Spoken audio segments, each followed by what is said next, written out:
Hello, thank you for logging on today. So, we started to talk about some of the things that you can do to ensure your faith is active and is ever growing and is not getting weak or getting stronger. And one of the things we talked about is having an enabling environment, but we have also gone on into meditation, having a picture of that success. Imagine yourself from where you are to that success you're going to. So that act of meditation, and I said it doesn't have to be something you do for hours every day, but the most important thing is to do it regularly. Now, the other thing I want to touch on today is talking your faith. So people have called this principle different things. Some people say it's auto-suggestion, some people say it's positive confession, and so on and so forth. Well, interestingly, I think this is also a follow-on, another type of meditation. But it doesn't matter what you call it. But the fundamental thing is to talk right. Now, the key thing here is not just talking per se, but ensuring you're talking the end state of that plan or that vision. So, for example, you're not going to be saying, my business is going to grow. You would say, my business has grown. My business is big now. So you're talking the end state rather than, oh, my business is going to grow, because my business is going to grow is also a positive statement. And there's nothing wrong with saying that.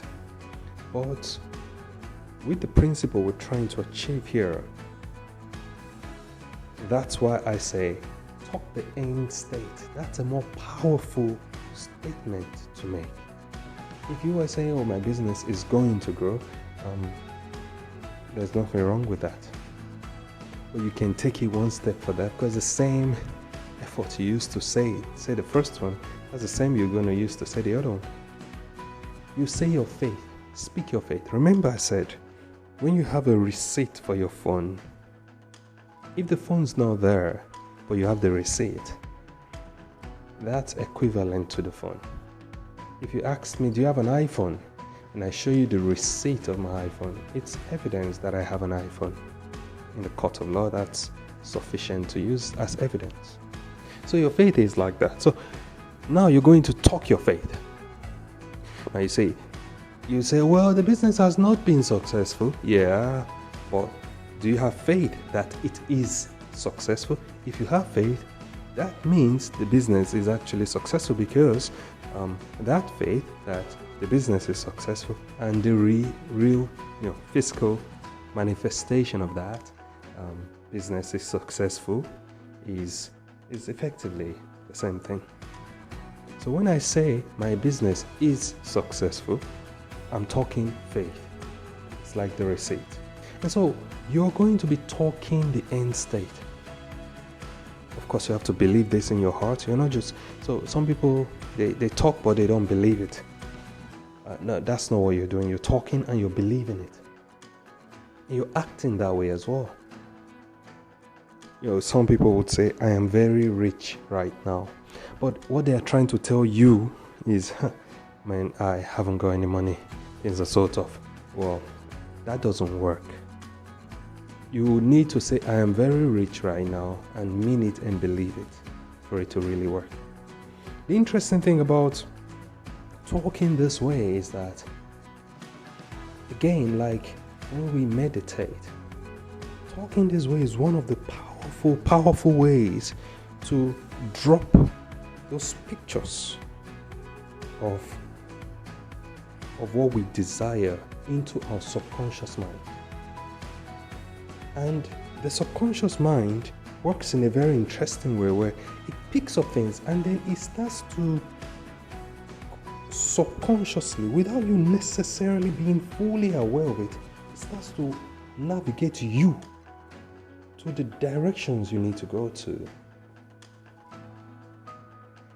Have you ever noticed how you drove a car, for example, for people to drive, and for a few seconds, even for a minute or a couple of minutes, you were not really conscious of the steps you were taking, but you just drove for a few seconds and you thought, oh, how did I get from here to here?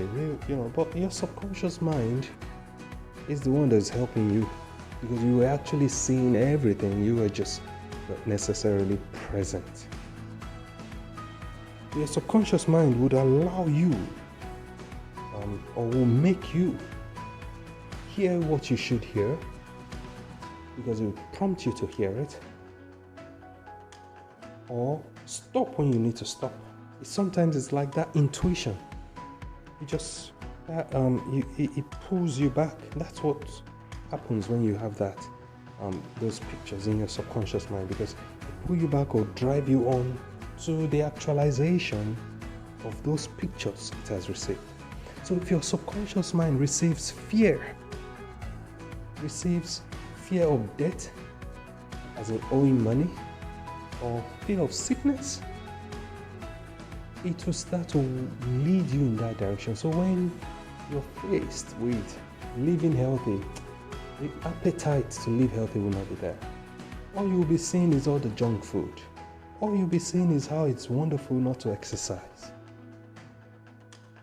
So you scroll through your Facebook page or your social media page, and you will not see the healthy living posts or video. It's the unhealthy ones you would see.